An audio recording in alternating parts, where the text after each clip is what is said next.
It's Tuesday, the 23rd of June. It's 4 o'clock, and this is our Claromentis online Q&A session.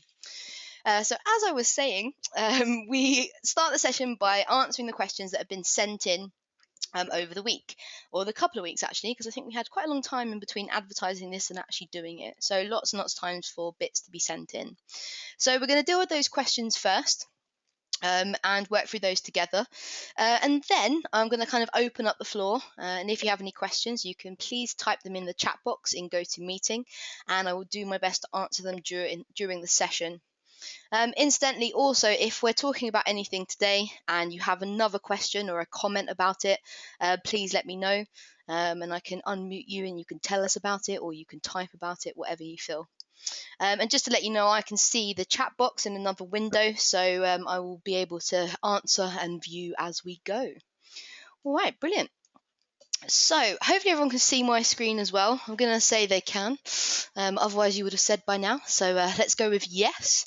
And the first question today is actually a really excellent one, and one we haven't had yet, which is always lovely. And it's about really how you deal with deleted users, or users who are no longer a part of the system. And at the minute, it's quite funny. We go through stages where we have lots and lots of questions about a particular topic. As you probably all know, if one comes along, you wait for three, but all that kind of stuff.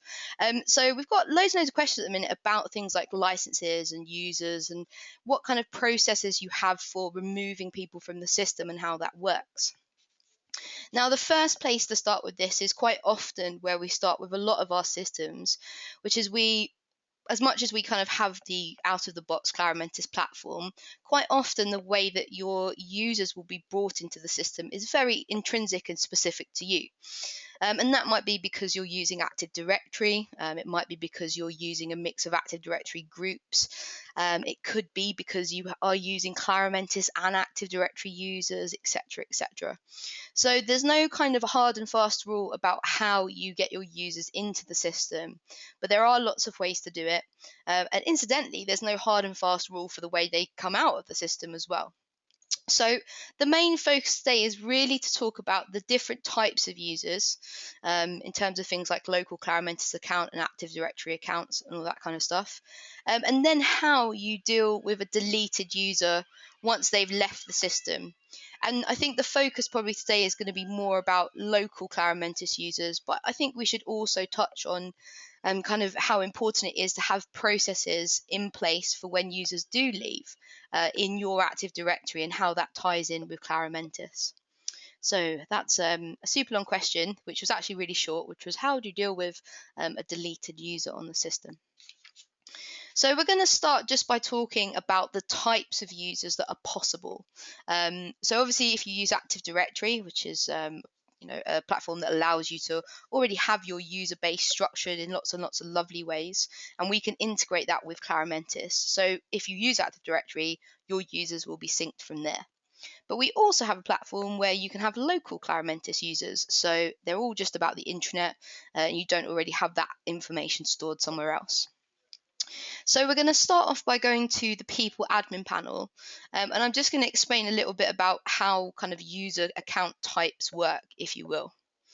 So we're going to go into people admin, and we're just going to have a look into, let's have a look at my account. There we go. Now, when you're looking at the people admin area, you'll notice that you might have this column, which is account state. And this is how we're going to start. So if you are an Active Directory user, in here it will say LDAP account. So you'll know the difference straight away. So if you go now and have a look in your admin panel, you'll see a different type of account state there. But if we scroll down to here, obviously you can see all of these are active local accounts. And this means they've all been created in Claromentis. Now, when you get into a user's profile, if you are using Active Directory, you will still see this account state box. You'll just have an extra addition here, which will say LDAP account. So when you're dealing with users on the system, you can see we've got active accounts, we'll have active LDAP accounts, but we've also got blocked accounts and frozen and locked. And let's talk about what the difference is between those two things. So a blocked account is effectively, it's not really a deleted user, but it's basically an account that is blocked and therefore doesn't count against your user license limit. So, for example, if you have lots and lots of people on the system, you want to get rid of a bunch of them at once, but actually you want to kind of keep their content around for a bit, you can simply block them. They won't count against your license, but they'll still kind of be there and be accessible. And then you've got frozen and locked, and this is usually when somebody has locked themselves out of the account or their account when they've kind of got their password wrong a few times, etc. So very quickly from the admin panel, you can come in, you can unlock accounts, you can block accounts, and you can do all of that kind of thing. So just to be clear again, the blocked account isn't a deleted account on the system. It just kind of hides the user from the main people list, and again, doesn't let them count against your actual overall license limit.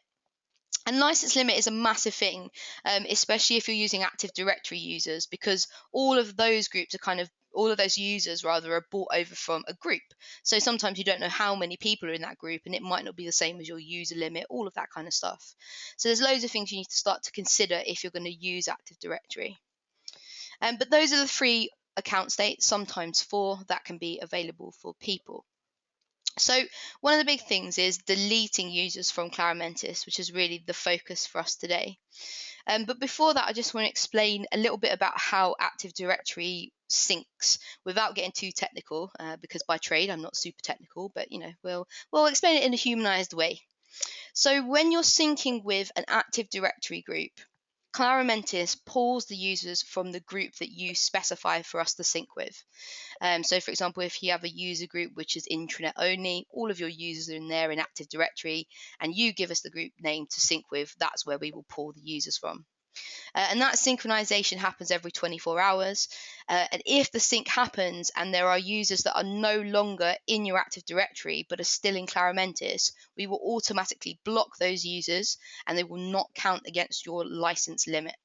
So when you clear up your Active Directory as people leave, that shouldn't have any effect on your license or breach your user limit, etc.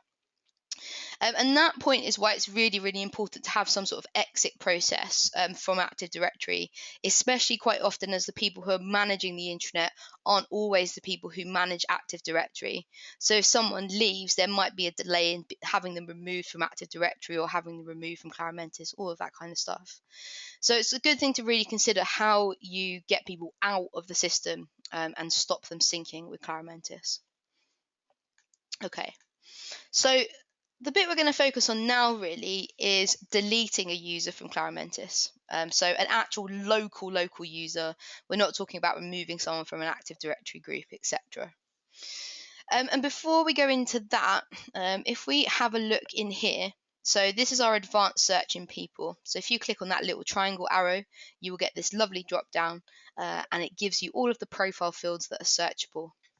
Now from the admin panel, you also get this account state drop down.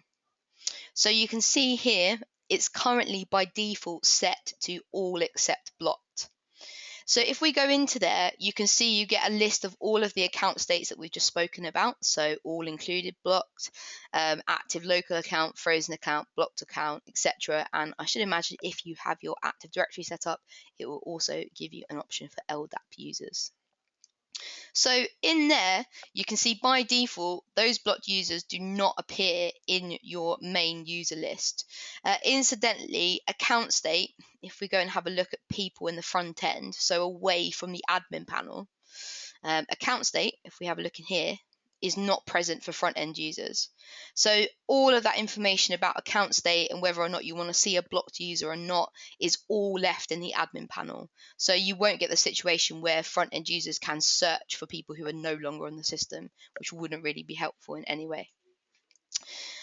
So by default, when people are blocked, it does tend to be that they're a little bit forgotten within Claromentis, not in our hearts, but within Claromentis, because they're hidden by this filter in advanced search.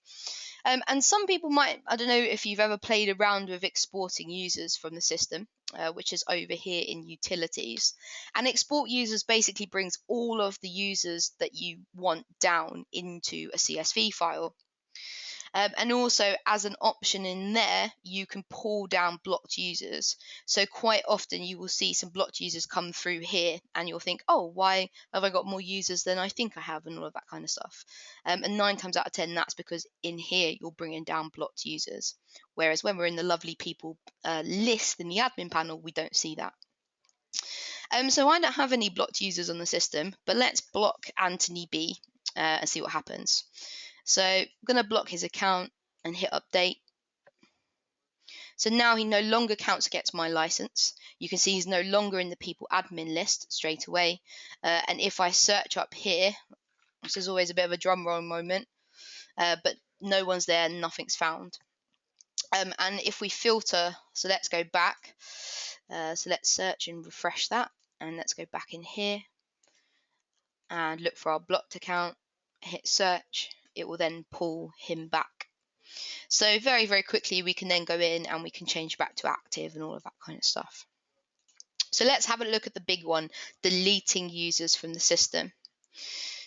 So let's refresh that and go back a couple of steps. All right, so let's pick someone to delete. Let's go with Harry. Doesn't seem to be doing a lot of bits and pieces, so let's select him. So you can select multiple users to delete as well. You can see here we've got these checkboxes next to users, and right down at the bottom we have a delete selected button. Okay, so in here, what I'm going to do is I'm going to select Harry's account and I'm going to click delete selected. So now what happens is when you try and delete an account from Claromentis, the system asks you if you want to reassign the objects that belong to a specific user. Now, some people will do this in a slightly different way. If you know somebody is about to move role, leave the system, you can change the ownership of objects in lots of different places. So, for example, if you have someone who is a very, very heavy document content owner, and then they, are ready to leave the system, in the document admin panel, in bulk, you can change the owner of that document or all of those documents. So when they go out the system, their content doesn't go. And this is kind of like this, but on a very souped up instant basis. And instead of us trying to work out what content belongs to what user, actually what it's doing here is saying, oh, well, all of this stuff belongs to these people. Now, you can see here, it's got after deleting, reassign ownership of all non-personal data to this user. So basically all of the content that they've created. Now, you can simply do this and hit submit, and then all of the bits that Harry once owned will now be owned by Claromentis admin. Or I can choose any user from the system and do the same thing. Now, underneath this area where you're choosing who to reassign these objects to, we've got this lovely little link here, which is per application settings. And as it suggests, this is the ability to reassign content based on different applications. So if we click that link, we get a whole world of fun up here for us. And what this is doing is it's picking out the different objects from different applications and giving us the opportunity to assign them to different people. Which, if you think about it, is really, really handy, because we might have people who are going to take over someone's documentation, someone's pages, somebody else's calendars, all of that kind of stuff. So on the left-hand side, we've got the object name, which is effectively the application content we're talking about. And then on the right-hand column, we have who we're going to reassign it to. So you'll see here that we've actually got mostly content applications, so documents, publish, org chart positions. And if you haven't used org chart before, we have a user individual organizational chart as a part of the people application, which you can use. And also it gives you a handy little note under that as well, which is quite good. So all chart positions will not be reassigned unless somebody is in there. So you need to do that one if you want to change that. Then we've got calendars, forms, image gallery, room booking, and news. So we can pick specific users out, or we can simply just reassign all of those objects to me, which we're going to do. So right down the bottom, let's close that little link up. We're going to hit submit and see what happens. Okay. So you see now that user was successfully, there we go, third time lucky, successfully deleted. So now he's no longer part of the system. So Harry's account will not show. It won't even show as a blocked user because we've completely removed him from the system. And also anything that belonged to him in any of those applications would have been reassigned over to my account. So now I will appear as the owner, as the creator, as whatever else it might be worded in the system itself. And obviously the massive thing to point out here is if you don't reassign objects, you effectively will delete them. So that's kind of the process. So it's quite important to delete to reassign if you want to keep content that people have created. And like I said, just to hark back to the earlier one, if you wanted to reassign objects before people actually went, so change the ownership, you can do that in the admin panel for publish and documents. Okay, so we've got a couple of questions that have come through. So the first one is from Steve. So do we have to delete Active Directory accounts, or can we disable or move to another OU? That's an excellent question, and I'm not 100% sure of the answer. I think you can basically move them out of the group is my point. So yeah, you of course. So we only sync with the Active Directory group that you give us. So the account doesn't have to be completely deleted from Active Directory. It just has to not be in the group that you've given us to sync. So absolutely, if you want to keep those users in your Active Directory, that's fine.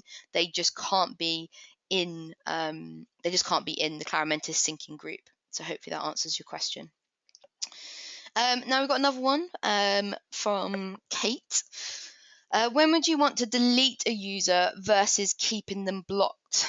When you want to reassign their objects, I suppose. That's probably pretty much it. When you want to reassign their objects, so their content appears like it belongs to another user on the system and all of that kind of stuff. Blocked users really are kind of just an account state, to be honest. I've also seen them used for one occasion. We had somebody who created lots and lots of users on the system as like a pilot and then had them blocked until everyone was ready to go and was live on the system. So during the testing phase, they just kind of had all of the users already pre-set up, but nobody had access to it yet. So that's another example of maybe why you would want an account state as blocked, rather than it being something to, purely restrict people from the system. It also is quite good because you can roll out user accounts over a certain amount of time. Also, I think if you use info capture and someone has submitted a lot of forms or tickets or stuff like that, it can be quite useful just to block that user for the time being rather than delete them. So a good example of this is using like a help desk. So if someone submits a lot of questions and then they need to be deleted from the system, it's probably good just to block them so those questions are still available to other people, etc., etc. So that's probably it. But I would say the main thing when you want to delete a user versus keeping them blocked is to reassign objects elsewhere. Hopefully that answers your question. Okay, we've got another question. Oh, they're just flooding in. So Brady says, if you block a user, does their content remain visible just without ownership, or is it blocked as well? Content is still visible. I believe what happens is their username is not visible. That's what I think what happens. So there's bits and pieces be around the system, but it will say something like hidden user or something like that. But also what I should have said at the start of the call, if there's anything that I can't fully answer to your satisfaction or my own, I always follow up with an email afterwards. So let me find out what it actually does display for sure. But the content does stay. It's just you can't see that it's them or click on their profile and that kind of stuff. So it's pretty much the same. I guess it's like backwards in engineering from the reassigned object bit. The part where it said non-personal data, that's the point. So the personal data is kind of deleted and blocked, but the content still remains and can be reassigned or viewed. So we've got another question from Dan. So what happens to user content when a user is removed from the syncing Active Directory group? Is it automatically relocated to Claromentis administrator? Excellent question. And hello, Dan. So when that happens, effectively, when a user is removed from an Active Directory group and it syncs with Claromentis, they become a blocked user. So their content is still available, but you can't, like we kind of just talked about with Brady, but you won't be able to see it's them. So their personal information won't be attached to that content. So in that case, again, it is good to have a process in place where if somebody is going to be removed from Active Directory, you need to be aware of that, and then it's probably best to actually delete them from the system and reassign their objects. There's no automatic reallocation. That's an easy one to say. There's no automatic reallocation anywhere. So it's always manual. It's always that reassigned object, and nothing is automatically deleted. And that's why when you sync with an Active Directory group and Claromentis says, oh, these users still aren't here, it only blocks them. It doesn't delete them. So it's kind of, I guess it's a fair process, and it keeps the user on the system, but they can't sign in because they don't exist anymore. And it keeps their content until you come in and reassign it and want to do something about it. But for you as well, Dan, I will confirm what it actually says next to someone's content. I think it is hidden user, but I hope we've changed that. I think we've changed that at some point. So hopefully that answers your question. So no automatic deletion or reassignment happens to content. It's all down to you. Cool. Brilliant. All right. So any more questions about that? I'll give you a couple of seconds to type if you want to. Okay, so there is another one. Brilliant. So Steve says, what's the default Active Directory sync schedule? It's every 24 hours, and it differs on a system by system basis, but basically it happens every 24 hours. If you are syncing with Active Directory, this system that I'm looking at now isn't, but in the people admin panel, over on the right hand side here, you will have an additional configuration option. From the top of my head, I think it's something like reset LDAP sync or something like that. And if you click in there, it will actually tell you the time that it happens during the day. And I think you can also force the reset or force the sync as well by resetting it. So if you're using Active Directory, you will see that in configuration. Okay. All right. So Kate's just got another question here, which is, we have accounts that indicate account state as yes or no when I run a CSV report. Why is this different? Kate, I'm going to unmute you because we need to talk about this. Oops, let me try again. Kate, can you hear me? I'm unmuted. Oh, hello. I can. Can you hear me? I can. Hello. Perfectly. Cool. Okay, so can you explain a little bit about what you mean here? Yes, I ran a report yesterday on my users and exported to a CSV file. Mm-hmm. And the account state field in the file came out as yes or no. Okay. And no being they weren't active, and yes meaning that they were active. Mm-hmm. And in this training, I see that the account state for you says active LDAP or whatever have you. Yeah, so quite often when you export to CSV, one of the things that Claromentis kind of does is you'll notice that some of the information goes quite binary, or quite binary is a good word. So everything has like it has basically a setting or a wording that you might not expect. So for example, if you look at stuff like a really, really good example of this, let's just reset that, is things like notification method.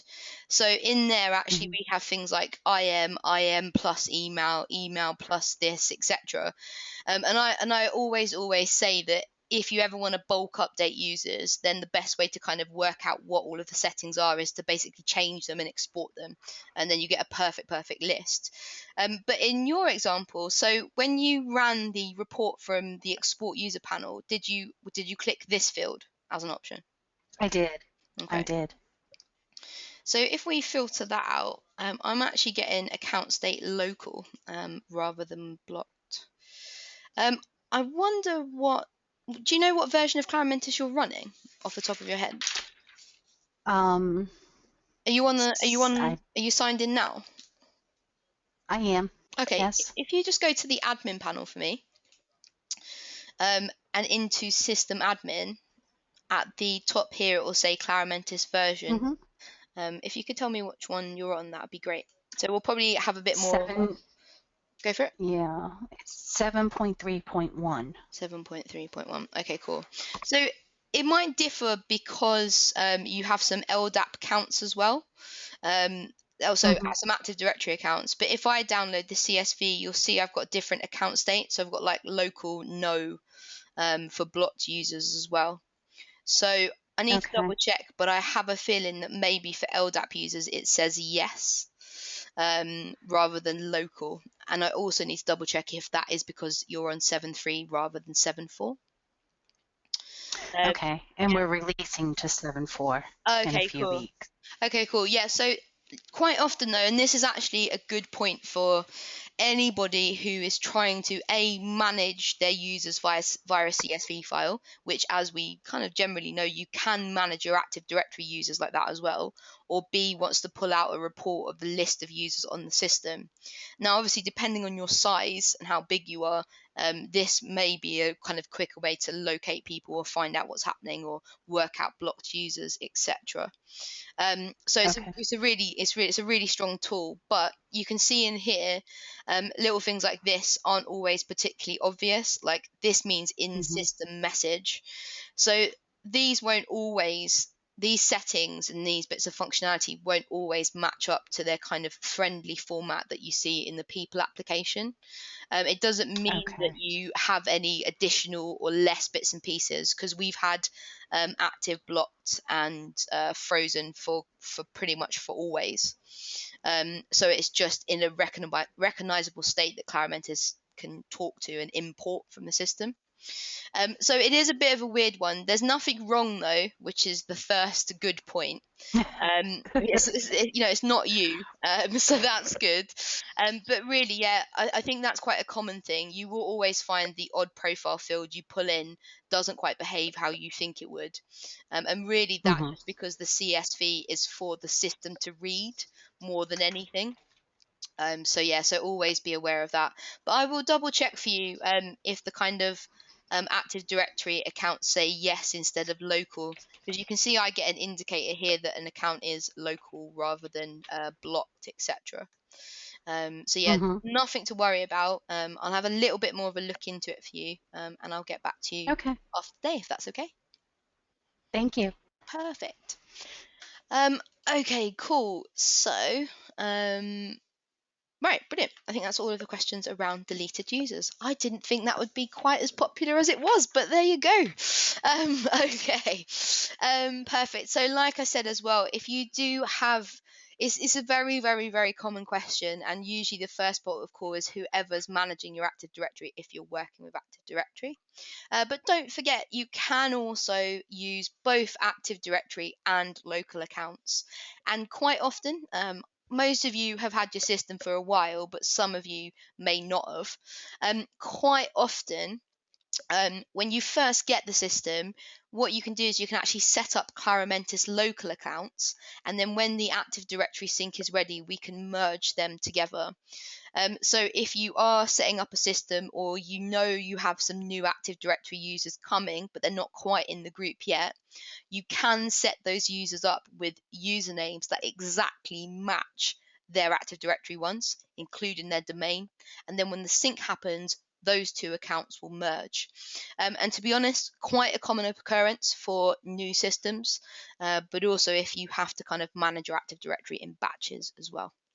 So there's absolutely, like I said, no hard and fast rule about how you integrate with users. And if you do want any advice on your setup, because yeah, your setup is yours and individual and lovely, please get in touch with us, and we can always help and look at your exact requirements. Okay, cool. So moving on to our next kind of question, and this is actually another great question because it ties in very well with the arrival of 7.4, which lots of people are slowly getting up to. We have quite a few people already on it, and one of, I think, the most exciting things that's arrived in 7.4. And we talked about this a couple of times actually. I think we did a video a few weeks ago where we looked at the new arrivals in 7.4 and the cool things that have happened, and I kind of brushed over it when I shouldn't have. I should have given it the credit it deserves. So one of the newest features is Elasticsearch and changes to the way that the search bar at the top of the page works. So if you're on Claromentis 7.3 or lower, that search box at the top looks through, I think it's documents, news, knowledge base, published pages, and forum posts. I have a feeling there's another one in there, but I can't quite remember it. But the good news is, from 7.4, we have Elasticsearch, which includes lots and lots of different modules, which is nice, and also makes info capture searchable from the top there. So it's a complete overhaul to the way search works, and an absolute great thing for front end users. And usability wise, it is beautiful because that search bar, even though each application has its own dedicated search area, is probably the one that users go to the most. So we've now made it bigger and better. So this question was really just about setting up Elasticsearch and how to kind of get the most out of it. So that's what we're going to look at. And to get started, we are just going to search a word up here. So let's search New York. Let's search that. Oops, let's spell it right as well. That would help. So not only is Elasticsearch covering a lot more ground in terms of applications, but it's more configurable than Old Search. That's what I'm calling it now, Old Search. So it's more configurable than Old Search. It's also quicker, which is cool. Everyone likes that. But you, as a kind of administrator, can also really adjust what people are searching and be responsive to it.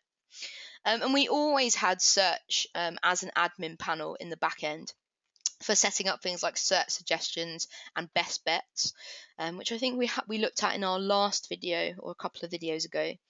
And really, one of the key things I think about getting people involved and using the internet, number one, is that it is useful and responsive. I know those are pretty obvious, but I think there are lots of ways, especially if you have a system that has a lot of documentation. It's really difficult to assess whether people are finding what you want them to find or not. And as you can see at the bottom of search, so in 7.3, we did have this sort of area where people could submit search suggestions, which is good. But now it's a little bit more prominent. So you can see over on the right hand side, we have a can't find what you're looking for, let us know, etc. So this is search. You can see at the top we have filters. So I can filter by documents, which there will be none. I can filter by people and news, etc. And incidentally, in 7.3, people being included in the main search is new as well. So that's another really good thing for users. And if you are moving to 7.4 or getting that upgrade, it's really good to tell people that they can now search for each other from that search box, because it will save them clicking time, which again, who doesn't love? So let's just have a little bit more of a look about what's going on in here. So we've also got this more link as well. So you can see here we've got pages, Innovate, blog, policy manager, IdeaSpace, knowledge base.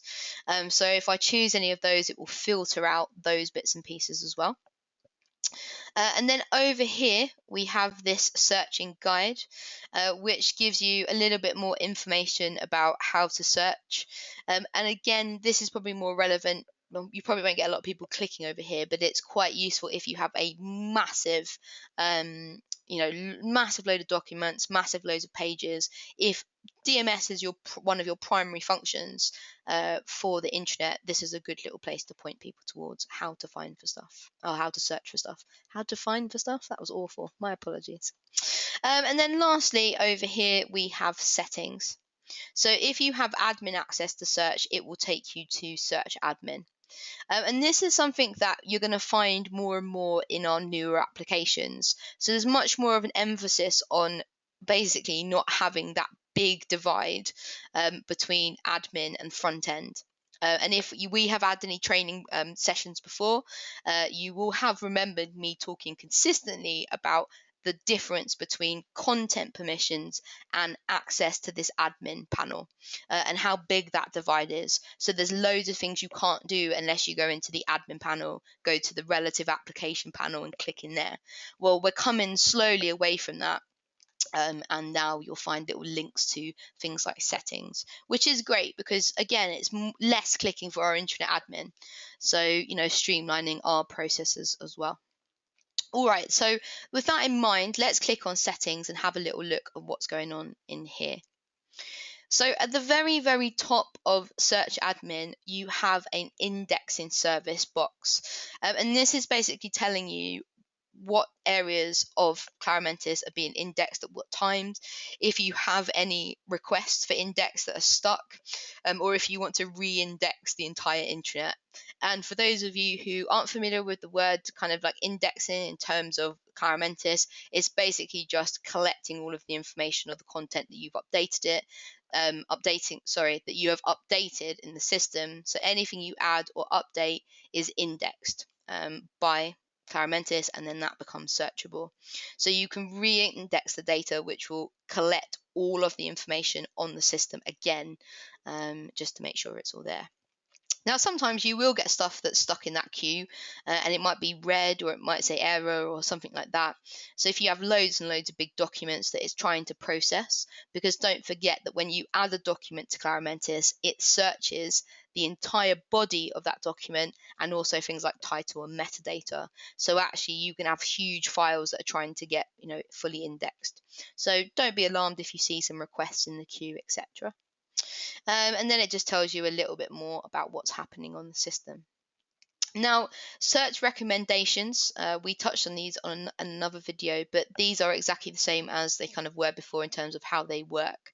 So, for example, if somebody searches beach, we recommend Brighton or sunny, and give them a couple of best bet links as well. So this is all in our kind of search area. But the main bit we kind of want to look at today is effectively how you can change the aesthetic look of search and make it a little bit more user friendly. And one of the things I think is so important when you have your system, and it's you and it's branded and it's all about you and you've got all of your content, is that where you can, you start to adjust the language of the system to fit the way you guys work and work for your people and make sense, in your organization. So there may come a time actually where we need to decide, or what we need to work out what takes precedence over what in search. So we can actually choose what to include, we can choose what to exclude, and we can choose what to put more of a kind of importance on. So back in the admin area for search, in this applications area on the left hand side, you can see we have at the very, very top search tabs order. So this is really nice. It's quite self-explanatory. You can see it says these applications will be displayed as tabs on the search page in the order that you set below. So you can see you've got them all there. So there are the ones that we could see: documents, people, news, pages, Innovate, etc. And then down the bottom you have any applications that you have hidden. So for example, we can hide pages, we can hide Innovate, we could get rid of all this, and just leave those 4 up there. It gives us a little notification every time that happens, but now down the bottom we can see the ones that we can pull in and include in search. And then on the right again, so the 3rd column, we have a little note which says the more separator, gives you a drop down, which we've seen, so that's cool. So let's re-add these applications. And I think one of the kind of points of this is all of this information, if you use it, is indexed anyway. So you might as well give people the sort of opportunity to search through little bits and pieces. And it's really, really good for helping people find content that they may not know that they needed or wanted. So for example, if I search for a certain policy and maybe there is an info capture form that has been created about it that I didn't know, it will then appear, etc., etc. So in here, very, very quickly, I can move this all the way down to the bottom, and it's just dragging and dropping, which everybody loves. There we go, and we can move that up and down. And you can see it's even searching stuff like Innovate. So any comments that people use is any comments, any Innovate streams, all of that kind of stuff is all in there. So we can pull that around and move that up and down, and that's very, very straightforward.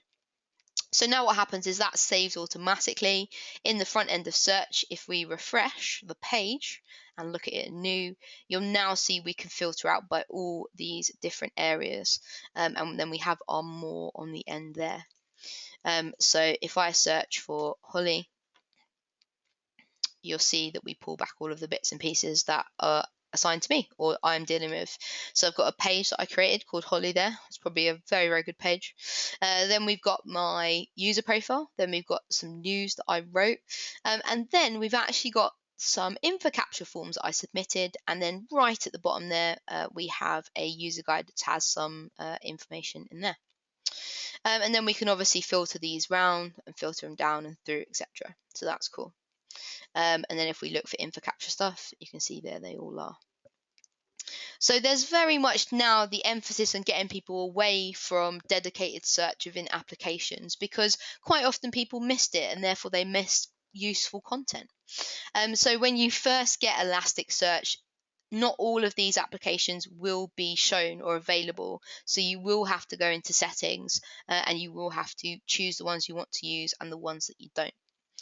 And that's how you set up Elasticsearch, really, in terms of what you will need to do from the admin side. Also, just a couple of last bits and pieces, you have search options as well. So there's this cool thing now as well where you can show recent similar searches by other users. Now, depending how recent or similar they are, obviously they will appear, and you can choose to have that or not. Obviously, sometimes you would want that, but there may be loads and loads of reasons why you wouldn't. Then you've got results per page and also allow search suggestions. And that is the ability to have this box available here.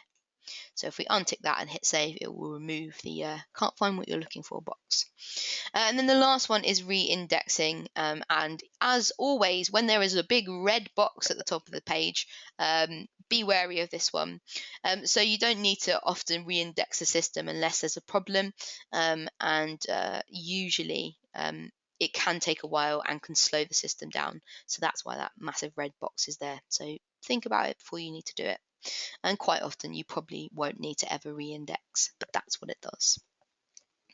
And that's Elasticsearch. So all coming in 7.4 if you don't already have it. I love it. I've started using it quite a lot, and internally we're already like playing around with it and stuff like that. And I think it is very, very exciting from a user point of view, because everything is where you need it to be, which is always nice. Okay, cool. So that's the Elasticsearch question that we had. All right. Okay, so we have got 15 minutes left. Now I have a couple of other questions for us to go through. So hopefully we should I reckon we'll have like 5 minutes if anyone has any additional questions. So if you do have any questions now, please type them in the box and I will try my best to get to them before the end of the session today. Okay, cool. So this next one is actually linked to Innovate. So the question is how to set up different areas in Innovate for different groups of users to use. So Innovate is our one of our social applications. It's one of the most popular applications. It's quite often on the homepage, so most people will have it on their homepage designs. And also, it's instantly one of the most renamed applications that we have, because we don't want the pressure on people to be innovative if they're typing in a box. Who wants that? So it's been renamed to all sorts of things. I've seen soapbox, water cooler, chat, discussions, dialogue, postings, loads of things. So it's one of those applications that is completely driven by user content, and it has a completely social element to it. So it makes sense that it would make sense for your users. So how does Innovate work? So the Innovate component on the home page is sort of like a brief snapshot into the application itself. So much like all of the homepage components, they are simply an area for content to be pulled from one application to your homepage. And Innovate is no different, apart from the fact that from the Innovate component, you can interact with the application itself. And there are only a few components that you can do that with. For example, we have the document view component where you can actually upload documents from it. And we have Innovate where you can actually type into Innovate from it. Whereas everything else is quite content driven and requires you to kind of click to it to add stuff and do all that kind of thing. So a lot of people actually think Innovate is just on the homepage, pretty much. And when you first get the system, if you have it on your homepage, we will have set up a channel called General for you, which happens by default, and that will be being shown on the homepage. But actually, Innovate is much more than just a simple component. It has a whole application front end, and it also has one of my favorite admin panels because there's not much to do in it, which is always lovely. So before we go and have a look at the admin panel, let's have a look at Innovate front end. So we're going to go into applications and into Innovate. And here it is. So in the middle, we have essentially the box that we can see on the home page. Sometimes the designs may vary. You may notice it, you may not. But it's effectively that stream that we have on the home page in an application. So there it is. Also, as a part of Innovate, you have things like a personal feed where anybody you follow, any of the conversations they've put into an IdeaSpace or into an Innovate channel will appear here. Also, any mentions or any bits and pieces that you have contributed or liked, etc. You can also, as a part of Innovate, follow users. So, for example, if I look for a user up here and go to their profile, you'll see I've got a follow button on the home on their profile, so I can do that, and then anything that Hannah posts will appear in my personal feed in Innovate, for example. So you can see now down here I'm following all of those people. Cool, but no one's following me, which is pretty sad. Anyway, there's still time. So that's our personal feed, our general channel, and then just before we talk more about channels in a moment, we've got the ability to search, Innovate, and obviously to view all of this content down here. Now, Innovate is pretty self-explanatory in terms of how you interact with it. If people have ever used any type of social media before in terms of sharing content, it's very, very similar. Hence why it's probably so important and a very crucial application in getting people to use and buy into the internet as a kind of workspace. And I think that that is a massive thing that is really, really important to utilize as quickly as you can. And a lot of people worry that Innovate will kind of become this super fun area of the internet where people don't really do what they're meant to do, but they're posting on Innovate. That is really not very often the case, mainly because obviously it's accessible to everybody. So if you spend a lot of time on Innovate, everyone will know. And also because using channels and positioning Innovate in different places can actually help you shape discussion. And it's really, really good as a tool for discussion, especially with different departments and teams, because it's actually possible to have an Innovate component on a publish page, and therefore you can have an area on a team's homepage that they can actually talk to each other and talk across teams and all of that kind of stuff. So there's loads and loads of power behind a relatively simple application. Okay, so we won't talk too much about posting, but at the top you can type your message. So we can say hello. We can @reply users, so we can tag them in messages. So let's say hello, Lucy. It will pull that person back.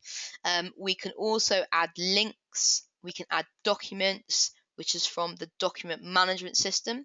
So anywhere you see in a file, that means a file from the DMS. And then you have file, which gives me the ability to upload a file from my computer. And then once you're done, you hit share, and that should be posted. Oops, let's go back a step. I don't know why that refreshed. Let's try again. All right, I think that's just me. Okay, cool. Well, you should be able to do that anyway. So I'll double check why that's not working on my system. Okay, cool. So the next bit we're going to look at then is how you can sort of control how this works, and how we can set up different areas for different people to talk to each other. Effectively, permissions, I suppose, in Innovate. So in the front end here, you'll see that we've got our little Innovate box. I'm going to try and type something here and see what happens. I'm tempting fate here, but there you go, it works from there. Okay, 1 out of 2 is not bad, especially for a Tuesday afternoon. But you'll notice at the top here, I've got a little drop down box. So I've got general and events, and these are all of my channels on Innovate. And the way that you control who can contribute to a channel or to a discussion is by channels. So if you want a particular stream about a particular area or for a particular team, you need to create them a channel, apply permissions to that channel, and then you can restrict or open up access, completely up to you. So with that in mind, let's go and have a look at how to create a channel. So we're going to go into applications and we're going to go to the admin panel, which for all you intranet admin out there is our second home, isn't it? We're always in the admin panel, such a great place. But here we've got our little Innovate bubble, so we're going to click on that, and in here you will see a list of the channels that are available on the system. So we've got general, we've got sales, and we've got events. Now, you can see already that there's one channel there that I did not have access to from the front end. So pretty much like all of the applications, that distinguished bit of permission setup between admin panel access and content access is even happening in Innovate. So I can come in as an admin, I can see all the channels, but it doesn't mean that I can contribute to them in any way from the front end. And then if we want to add a new channel, we add new, as always, the green plus button. And we can name that channel. Let's pick one of our teams out. Let's call it human resources. I do like human resources. Let's add them in there. And then, as always, we can set up permissions on them. So I could look for my human resources team, and I could say these are the only people who can view. And in Innovate, view means post to. So view and post are the same thing. You cannot have view only streams of conversations. If you give someone the ability to view a channel, they can also share content to it as well. And then if you have admin, you can then delete other users' posts and your own. If you are a general user who can view and post, you can edit your own posts as well, so that's not stressful. But admin just basically gives you the right to delete other people's. So let's add our trusty internet administrators in there and give them that option as well, and then update. So now what happens is we have another channel of conversation for people to use. If we go to the homepage and have a look in there, you'll see now I have the 3 that I have access to. And if I go to Innovate, so now we're going to the front end of the application, you'll see on the left I also have human resources. Now if we scroll through those, you'll see it filters out channels. So there's general with loads of content in. Events doesn't have anything, neither does human resources. Now, one of the good things about the component on the homepage, or one of the things to actually realize about how it works, is that it pulls all Innovate posts into one area and identifies them with a little channel marker down here. So if I type something in events, let's say hello events, and hit share, you'll see I see it down here. So there's events, there's general. Now, this is always one to think about when you do use Innovate on the homepage, because it is possible for us to specify just one channel on the homepage. So if people want to talk in a particular channel, they have to go to the homepage of Innovate, the front end of Innovate, or they have to go to their kind of team page, etc., etc. So that's just one thing to bear in mind. This drop down will only appear if you want it to, and if you have multiple channels, and the component simply pulls all of the posts together, which actually sometimes is fine, but sometimes people can post and are not sure where stuff is coming from. So it's always one to look out for. And that's channels. So actually relatively straightforward in terms of the admin panel. And then my other favorite tab, probably in the whole of Claromentis, is this settings tab here. Because look at that, that's all you got to set and it's covered. You've got everything sorted, nice and simple. So we've got automatic updates and update time. And this is lovely because actually what this is allowing you to do is choose how often Innovate automatically refreshes on the homepage and in the application itself. So, for example, let's say that you have your browsers set to open up on your intranet homepage when people sign in. Now, that might be okay, but you might get people sharing lots and lots of content in Innovate. Therefore, if they don't click refresh, they're not going to see it. So in automatic updates, you can have the page automatically refresh or Innovate automatically refresh in whatever time you want. So quite typically it's 10 seconds. So every 10 seconds at the bottom of the homepage, you'll get a little blue link. Oh, there it is. If you missed it, it'll be around again in 9 seconds. But all that's doing is it's refreshing, reloading, and looking for new Innovate posts so you don't miss anything. Incidentally, we also have a mobile application for Innovate too. So if it does take off, if a lot of people like it, they can use the Innovate app, and it's on Android and it's also on iOS. So when you're out and about, you could share pictures, you can have discussions. It's quite a nice app to use as well. And that's pretty much Innovate. So how to set up different areas in Innovate for people to use. The key here is channels, and channels are what we center our permissions around in Innovate. Brilliant. Okay, so we are at 4:58, as you can see on the screen. So we've got 2 minutes left. Has anybody got any questions about anything in particular? Oh, thanks, Brady. So there's a question here. Is there a character limit on what you can type in an Innovate post? There is a character limit. I can't remember what it is. I think it's 250 characters, but I will double check for you because I can't remember off the top of my head. But yeah, I think it's about 250 characters, so it is limited. But that will be one of the ones I will follow up for you and confirm. So yeah, always one to look out for, because people, depending on what you use it for, people do like to post quite a lot of information in there sometimes. So it depends how it works really and what you kind of want to use it for. If you do want an area for bigger discussions, the probably best thing to use would be something like IdeaSpaces, because it does use Innovate as the mainstream of conversation, but you do have like a separate area for slightly bigger notes. And just to show you that really, really quickly. So in IdeaSpaces, which is another one of our social applications, if we click into one of them, you'll see in the middle. So IdeaSpaces is kind of like it's kind of like a kind of discussion individual project management tool. So you can have people talking about things in the middle, and then you can have loads of other things built around them. It's quite a cool application. Great thing to use it for is stuff like feedback and getting information from people about loads of different things, because it's kind of like Innovate but super Innovate. So you have a kind of chat channel in the middle and then loads of things on the outside. But if people want to go over a certain amount of stuff, what they can do is leave notes. So there's actually a note section here where you can add a note, and you can put in a title and a note, and that has a lot more kind of character space. And I'm just checking now, and I think that Innovate is actually more than 250 characters. Apparently it's 1,000 characters. So cool. That's pretty long, but I have seen it go over and people be a bit worried about that. So if in doubt, if it's a lot of conversation you want to have and a lot of discussion, Innovate's a good call, and using notes to kind of share those bits and pieces. All right, perfect. Okay, so we're at 5:01. We did it. We made it. Hurrah.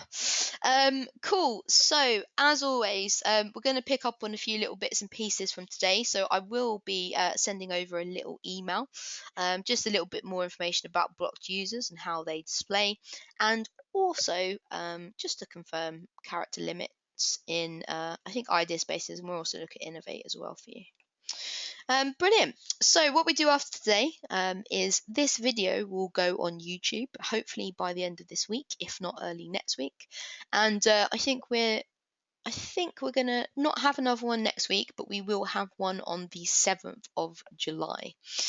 So look out for that one. If you want to join in advance and you know that you do, send me an email, training@claromentis.com. If not, please wait for the article to be announced on Disco or Discover, and you can let us know there. But in the meantime, save up any of your questions that you might have, think about applications that you'd like to use, and let us help you get a little bit more from Claromentis every day. Cool, brilliant. So thank you everybody so much for your time today, and I will speak to you very, very soon, and have a lovely rest of your week. Thank you.